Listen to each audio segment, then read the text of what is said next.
안녕하십니까. 벨라조 원철TV 산부인과 전문의 원철입니다. 재수술 관련한 내용으로 이제는 외음부에서 소음순이나 음액 관련한 문제들에 대해서 말씀드리고자 합니다. 사실 소음순이나 음액 관련한 수술이 환자분들에게는 좀 많은 치명적인 부작용을 초래하는 것으로 생각이 됩니다. 제가 이러한 행사나 이벤트 또 여러분들의 현황을 파악하고자 했던 결정적인 주 원인도 소음순으로 인해서 고생하는 분들이 의외로 굉장히 많다는 것을 알았습니다.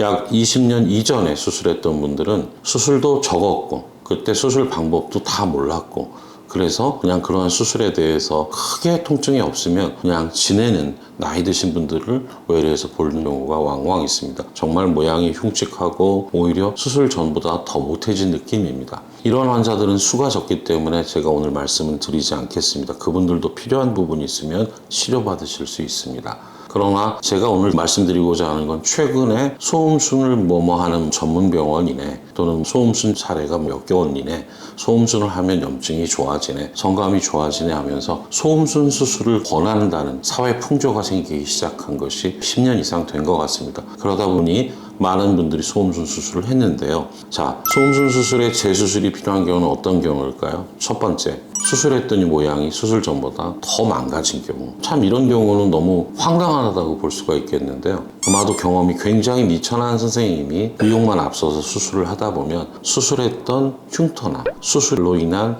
양측의 비대칭이 오히려 강화되거나 또는 수술을 하면서 한쪽을 잘랐지만 두께를 조정하지 않아서 모양이 이상하거나 수술을 하다 말았거나 예를 들면 음액 위는 수술하지 않고 음액 아래쪽 소음순이 넓다고 느껴지는 곳만 수술하다 보니 거꾸로 밑에는 정리가 된 듯 하나 위에가 뭉퉁하게 남아서 오히려 그런 것들로 모르고 지내면 좋은데 정보가 있어서 알게 되면 너무나 속상한 경우가 있습니다. 이러한 경우는 수술 전보다 모양이 잘못되는 경우도 생각보다 많습니다. 반드시 수술 받아서 교정하기를 권합니다. 이왕 수술을 하려고 했던 목적이 본인의 의사였고 친구 따라 강남 간다고 병원 갔다가 그냥 필요 없으니까 잘랐던 것이 아니고 수술이 필요해서 원하셔서 했다면 여러분이 기대에 못 미치는 부분에 대한 부분적 교정이라도 간단하게 진행하시기를 권해드립니다. 두 번째는 더 큰 문제가 될 수가 있는데요. 소음순 수술을 해놓고 생각지도 못한 통증이나 질건조증이나 성감 저하를 경험하실 수가 있습니다. 신경학적으로 손상을 받는 경우가 심하진 않지만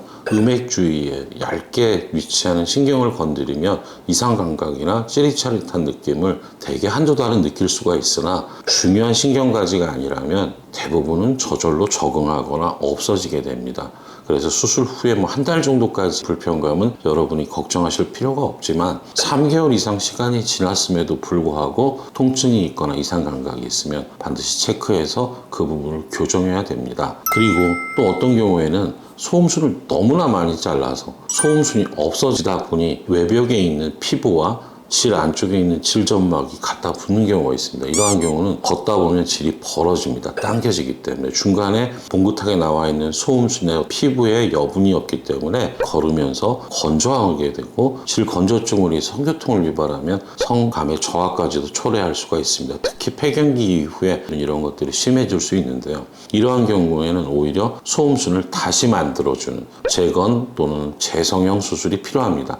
사실 이 분야에 대해서는 그렇게 많은 케이스를 접하신 분들은 저는 없다고 생각을 하는데 그렇게 할 때는 대략 한 두세 가지 방법을 동원하는데 그렇게 수술이 쉬운 방법은 아닙니다. 회복 기간도 조금 길 수가 있고요. 그러니까 이러한 경우에는 경험이 있는 분이 충분한 계획하에 수술을 계획해야 되고 환자분도 이 점을 판단하셔서 꼭 필요하다면 수술해야 되는 경우가 있을 수 있습니다. 오늘 제가 말씀드린 것은 소음순, 음액이 아닌 그 밑에 부분, 하부에 있는 소음순의 통증이나 과다한 절제로 인한 재수술이 필요한 환자분에 대한 내용을 말씀드렸습니다. 다음번에는 특히 문제가 되고 있는 음액 노출술, 음액 포경술에 대해서 말씀드리도록 하겠습니다. 감사합니다.